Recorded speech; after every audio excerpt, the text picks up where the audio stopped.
You know, you never showed him that photograph of her. No, it wasn't necessary, and I thought it better not to. You have a photograph of this girl? Yes, I think you'd better look at it. I don't see any particular reason why I should. Probably not, but you'd better look at it. Very well. You recognise her? No, why should I? Of course, she might have changed lately, but I can't believe she should have changed so much. I don't understand you, Inspector. You mean you don't choose to, Mrs Birling? I meant what I said. You're not telling the truth. I beg your pardon? Look here, I'm not going to have this, Inspector. You'll apologise at once. Apologise for what? Doing my duty? No, for being so offensive about it. I am a public man. Public men, Mr Birling, have responsibilities as well as privileges. Possibly, but you weren't asked to come here to talk to me about my responsibilities. Let's hope not, though I'm beginning to wonder. Does that mean anything, Sheila? It means that we've no excuse now for putting on airs, and that if we've any sense, we won't try. Father threw this girl out because she asked for decent wages. I went and pushed her father out, right into the street, just because I was angry and she was pretty. Gerald set her up as his mistress and then dropped her when it suited him. And now you're pretending you don't recognise her from that photograph. I admit I don't know why you should, but I know jolly well you did in fact recognise her from the way you looked. And if you're not telling the truth, why should the inspector apologise? And can't you see, both of you, you're making it worse? That was the door again. Gerald must have come back. Unless your son has just gone out. I'll see. Mrs Birling, you're a member, a prominent member, of the Brumley Women's Charity Organisation, aren't you? Go on, Mother. You might as well admit it. Yes, she is. Why? It's an organisation to which women in distress can appeal for help in various forms. Isn't that so? Yes. We've done a great deal of useful work in helping deserving cases. There was a meeting of the interview committee 2 weeks ago. I dare say there was. You know very well there was, Mrs Birling. You were in the chair. And if it was, what business of it is yours? Do you want me to tell you in plain words? That must have been Eric. Have you been up to his room? Yes, and I called out on both landings. It must have been Eric we heard go out then. Silly boy, where can he have gone to? I can't imagine, but he was in one of his excitable, queer moods, and even though we don't need him here... We do need him here, and if he's not back soon, I shall have to go and find him. He's probably just gone to cool off. He'll be back soon. I hope so. And why should you hope so? I'll explain when you've answered my questions, Mrs Birling. Is there any reason why my wife should answer questions from you, Inspector? Yes, a very good reason. You'll remember that Mr Croft told us quite truthfully, I believe, that he hadn't spoken to or seen Eva Smith since last September. But Mrs Birling spoke to her and saw her only 2 weeks ago. Mother! Is this true? Yes, quite true. She appealed to your organisation for help. Yes. Not as Eva Smith. No, nor as Daisy Renton. As what then? First, she called herself Mrs Birling. Mrs Birling? Yes. I think it was simply a piece of gross impertinence, quite deliberate. And naturally, that was one of the things that prejudiced me against her case. And I should think so. Damned impudence. You admit being prejudiced against her case? Yes. Mother, she's just died. A horrible death, don't forget. I'm very sorry, but I think she had only herself to blame. Was it owing to your influence as the most prominent member of the committee that help was refused to the girl? Possibly. Was it or was it not your influence? Yes, it was. I didn't like her manner. She'd impertinently made use of our name. though she pretended afterwards it just happened to be the first she thought of. She had to admit, after I began questioning her, that she had no claim to the name, that she wasn't married, and that the story she told at first about a husband who deserted her was quite false. It didn't take me long to get to the truth, or some of the truth, out of her. Why did she want your help? You know very well why she wanted help. No, I don't. I know why she needed help, but as I wasn't there, I don't know what she asked from your committee.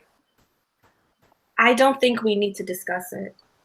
You have no hope of not discussing it, Mrs Birling. If you think you can bring any pressure to bear upon me, Inspector, you're quite mistaken.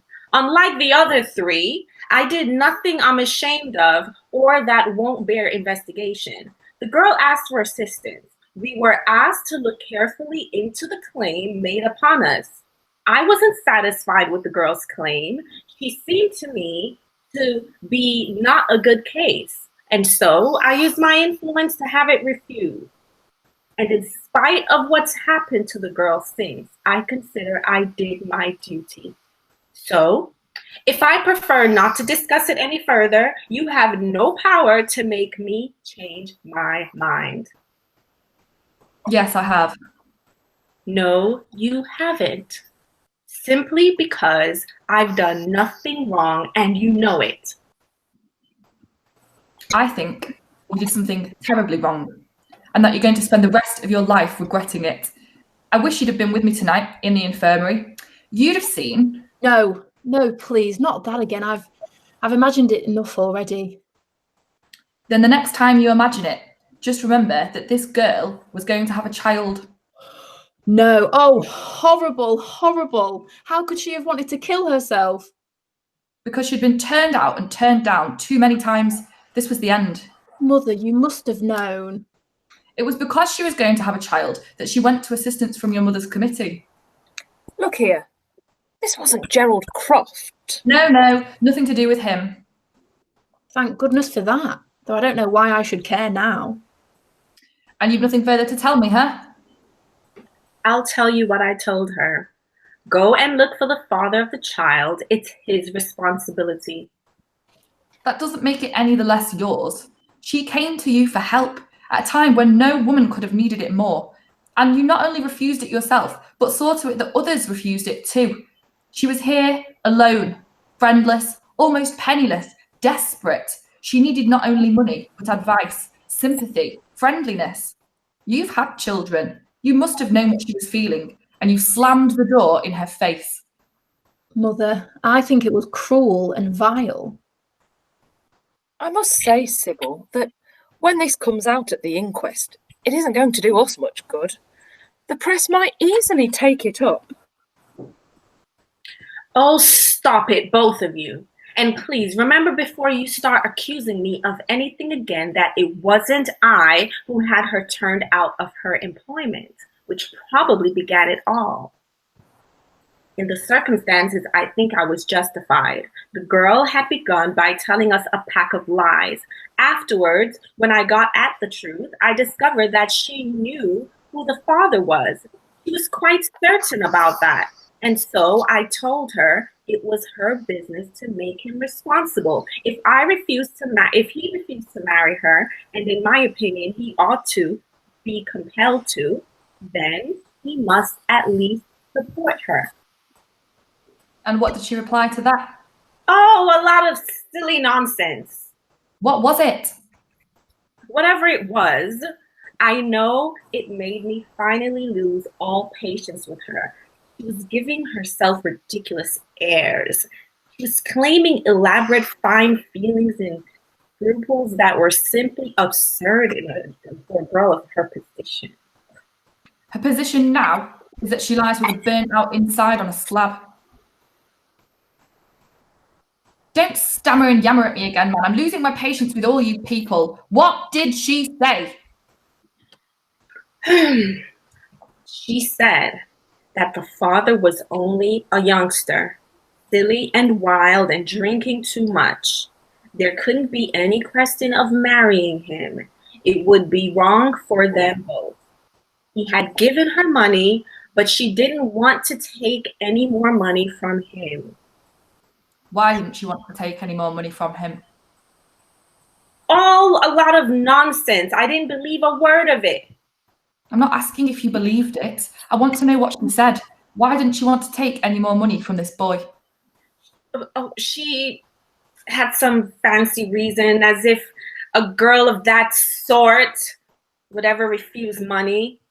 I warn you, you're making it worse for yourself. What reason did she give for not taking any more money? Her story was that he'd said something one night when he was drunk that gave her the idea that it wasn't his money. Where had he got it then? He'd stolen it. So she'd come to you for assistance because she didn't want to take stolen money? That's the story she finally told. After I'd refused to believe her original story, that she was a married woman who'd been deserted by her husband, I didn't see any reason to believe that one story should be any truer than the other. Therefore, you're quite wrong to suppose I shall regret what I did. But if her story was true, if this boy had been given her stolen money, then she came to you for help because she wanted to keep this youngster out of any more trouble. Isn't that so? Possibly, but it sounded ridiculous to me, so I was perfectly justified in advising my committee not to allow her claim for assistance. You're not even sorry now, when you know what happened to the girl. I'm sorry she should have come to such a terrible end, but I accept no blame for it all. Who is to blame then? First, the girl herself. For letting father and me have her chucked out of her jobs. Secondly, I blame the young man who was the father of the child she was going to have. If, as she said, he hadn't belonged to her class and was some drunken young idler, then that's all the more reason why he shouldn't escape. He should be made an example of. If the girl's death is due to anybody, then it's due to him. And if her story is true that he was stealing money? There's no point in assuming that. But suppose we do, what then?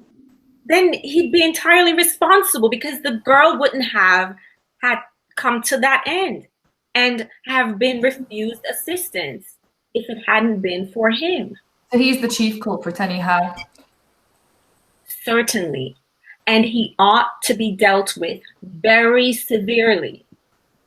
Mother, stop. Be quiet, Sheila.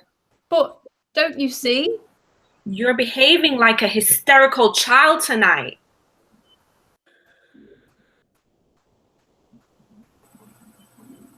And if you take some steps to find this young man and then make sure that he's compelled to confess in public his responsibility instead of staying here asking quite unnecessary questions, then you really would be doing your duty.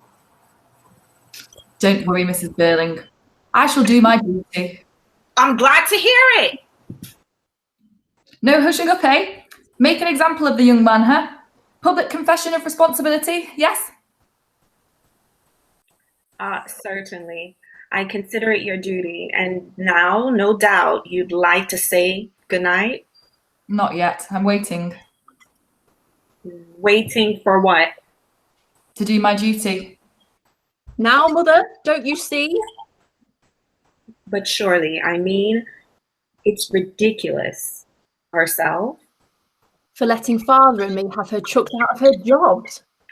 Secondly, I blame the young man who was the father of the child she was going to have.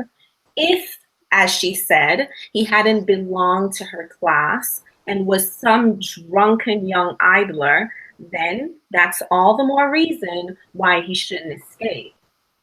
He should be made an example of. If the girl's death is due to anybody, then it's due to him. And if her story is true that he was stealing money? There's no point in assuming that. But suppose we do, what then? Then he'd be entirely responsible because the girl wouldn't have had come to that end and have been refused assistance if it hadn't been for him. So he's the chief culprit anyhow. Certainly. And he ought to be dealt with very severely.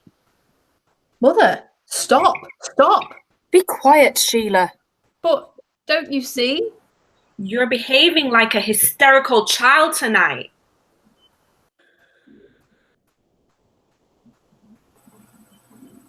And if you take some steps to find this young man and then make sure that he's compelled to confess in public his responsibility instead of staying here asking quite unnecessary questions, then you really would be doing your duty.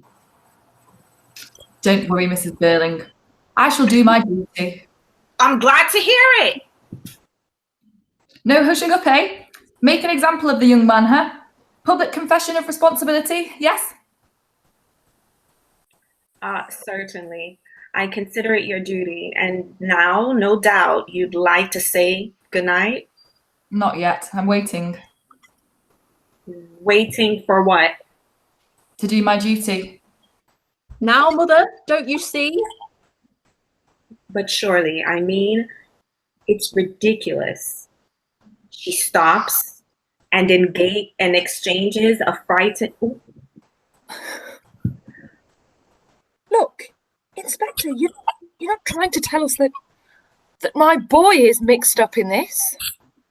If he is, then we know what to do, don't we? Mrs Birling's just told us. My God. But look here. I don't believe it. I won't believe it. Mother, I've begged you and begged you to stop.